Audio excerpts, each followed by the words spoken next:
Hi there, I'm Dean with American Civil Debate.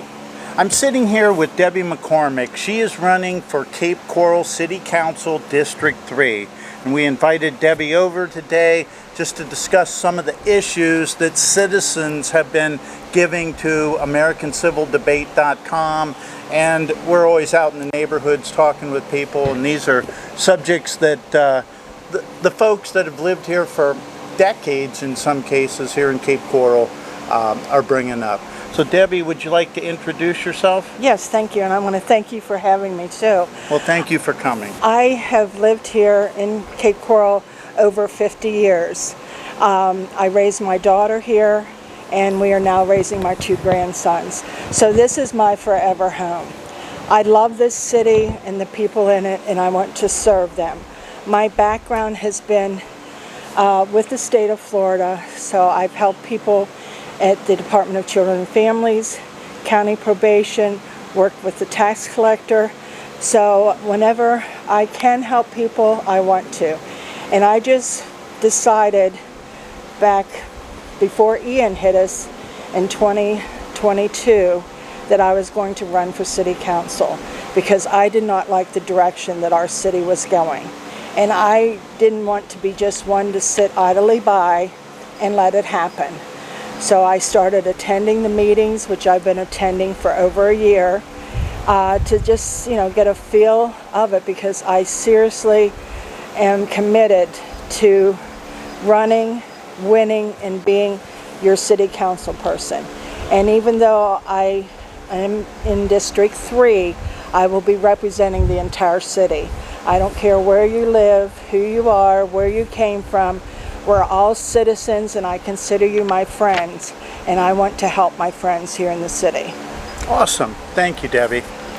So I think one of the biggest questions, or I don't know if it's a question, a controversy, or what, seems to be between the current city council and the folks that love J.C. Park the way it is, and understand that it needs to be updated and renovated due to Ian, but may not necessarily agree with the city council's plans. Right. What's your feelings on J.C. Park and kind of listening to the local community, so to speak? I have been to J.C. Park. I used to take my daughter there. I've taken my grandsons to various parks throughout the city. I have met and spoke with the folks in that area, and I feel for them. I am devastated. They're going to tear up this beautiful, serene park and make it into something that no one wants.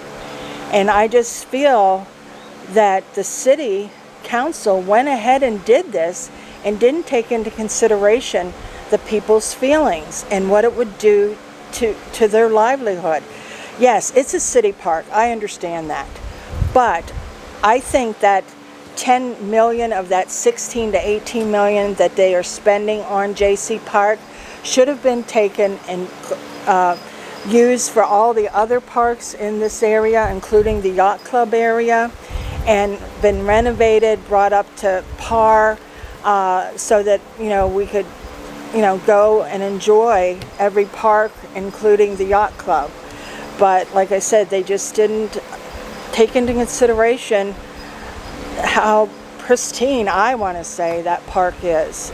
It's beautiful, and I really, really wish, I had been on the council, because I sure as heck would have voted against it. I can assure you of that. I understand. And you brought up the yacht club. People have the same concerns about that. Right. It sounds like you feel about the same way about the yacht club renovations after Ian. I actually think we should have made it a historic landmark here in the city, because everybody goes to the yacht club or has gone to the yacht club.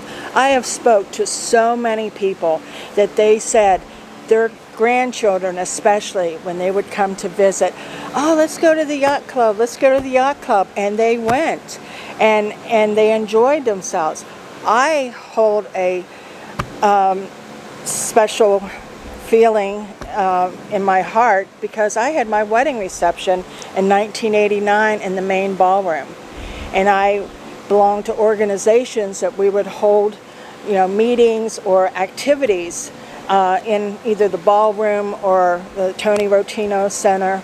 And it's a shame. Again, we as citizens were not let in on what was going on or what was the thought of the city council.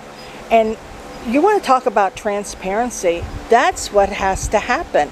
We need a council that is going to be transparent. And I can assure you, I have told people, I get on the city council, I want you to hold me accountable for what I have said to people. And I want you also to come and feel free to voice your concerns, because I will genuinely listen to you and, respect your feelings and not, think that, why should you have a say? Well, you have a say because this is your city too. It's not just my city.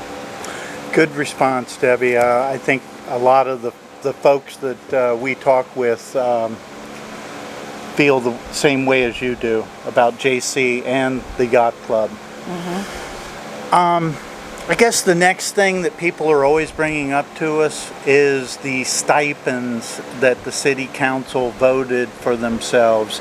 Do you feel that they should have maybe put that up for a public vote rather than have voted for it themselves?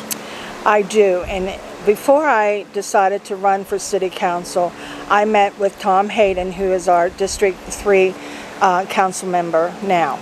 And I was asking him, because I said, Tom, I said, if, the city council, I feel, should have a raise, how would that you go about that? And he said a referendum would be brought up by a council member, and then it would go on the ballot for the voters of Cape Coral to say yay or nay. And I really feel, I was at that meeting December the 13th, a day that shall live in infamy here in this city. And when I got home, I was appalled. I sat there and I was like, what just happened? And I had to get on the phone to someone the next day, and I said, they had already heard, and I'm like, how did this happen? And the way it was done is, doubling their salary is one thing, okay, that in itself. But the way it was carried out, it was like a surprise attack. And this is our money. They work for us. And I don't know about you, but I've never gotten 100% raise, I've never gotten to give myself a raise. Exactly. So that's what I'm saying. This is just, I still, to this day, when I hear that word stipend, I cringe, because first of all, I will not accept a penny of it.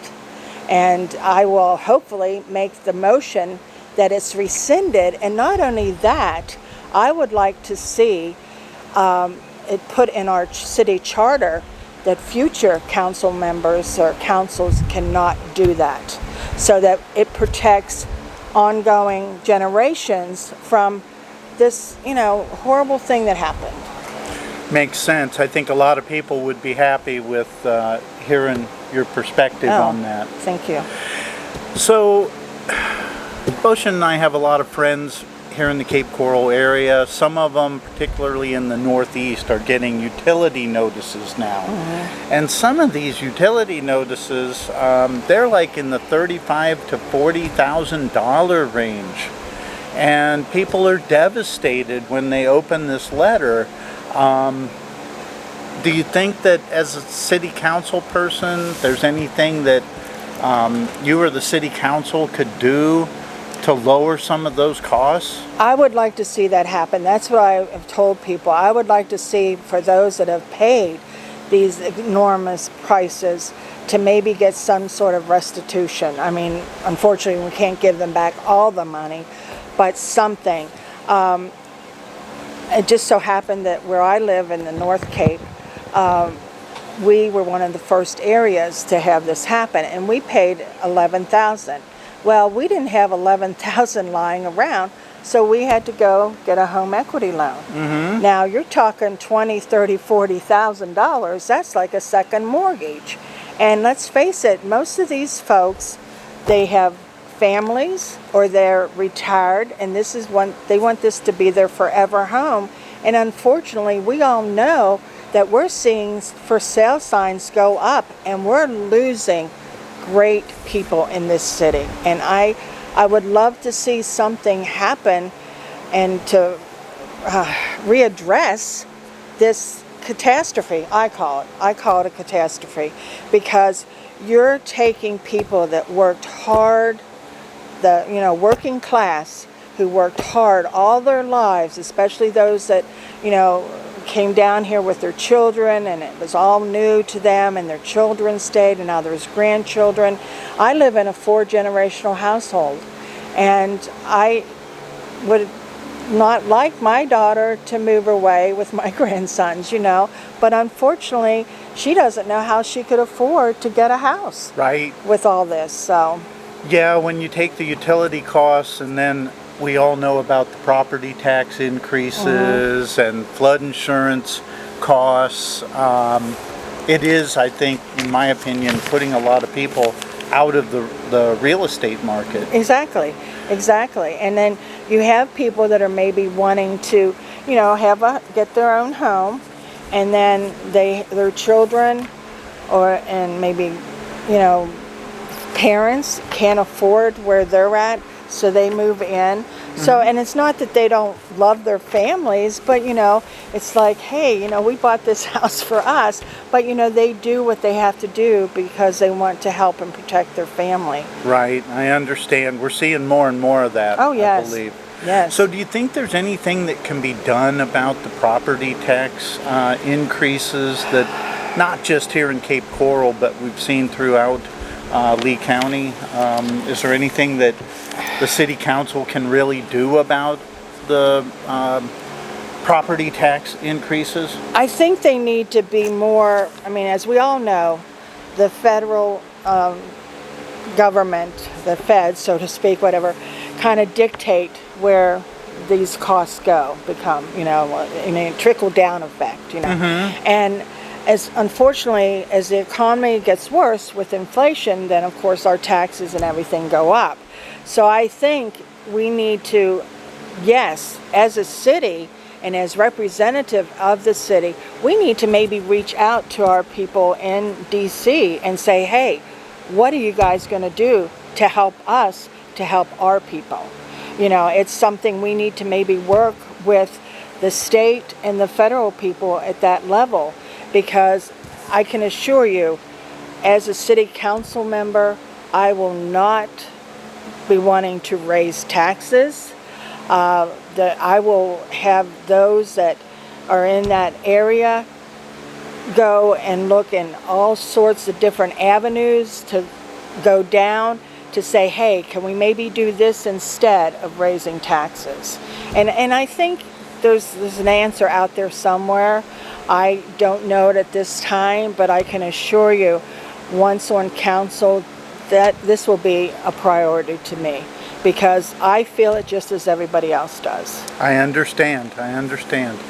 Yeah, and I think all these temporary, you mentioned the feds, I think a lot of these temporary flood insurance fixes, so to speak, that they come up with, it just seems like each one of the little fixes adds to the cost for the homeowner. Right, and then, it doesn't look at the whole picture. Right. It doesn't, like you say, tackle the elephant in the room, so to speak. Right, and, right. I think, we have a lot of good people within, the city level, the county level, and the federal, state and federal level, that generally a lot of them do care what our people are having to pay.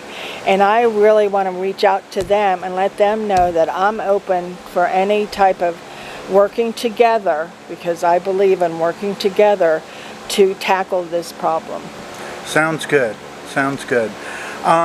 So, some other questions that folks have been asking Phoshen and I, and on the website, AmericanCivilDebate.com, they ask about how are city council members going to try and attract new business opportunities that would bring higher paying jobs to the average family here in the Cape Coral area. Right. My motto, one of my mottos, I have several, is keep it in the Cape, okay? I don't like the idea that if I want to go to J.C. Penney's, I have to cross the river and go to Fort Myers. I want to keep it here. And I think, you know, a large part of the economy in Cape Coral is with your developers and builders, which is great. Sure. But that's not going to be here forever, okay? So we need to look at enticing businesses and small manufacturing, you know, entities to come into the city to bring, you know, different businesses, and then to employ people that are going to stay here, okay? Yes, we have, you know, the areas, commercial areas, you know, around in Cape Coral that have small, you know, businesses and everything, and I love that. But I'd like to see more manufacturers come in because they normally employ more people. Right. And that way people would stay here, hopefully live here, spend their money here, you know, Yes. go to the restaurants and the businesses, because I know of people, because, and you know, COVID's long gone, Ian's gone, and I know we're still recouping from Ian, but a lot of people are having to close their businesses because of these things. Yeah, it's so sad. and it breaks my heart, because you know, their blood, sweat, and tears, you know, and something that they enjoy doing, they're having to give up. Yeah, it is kind of sad. It just seems like, again, it goes back to like the people's thoughts on the park or the yacht club, that they're kind of ignored. Right. So Right. Somebody told me before, and then, like I said, I've been going to these meetings for over a year, the various meetings, and someone told me about a condescending nature. And I just want the people to know that unlike now, the citizens will be up here, city council will be here, the city manager and attorney, and all the department heads and employees, okay? Not the city council up here and then the rest of us, no. Right. I know what I'm getting paid for, okay? And like I said, I will not accept a stipend in any way, shape, or form, okay? So you know what the job pays.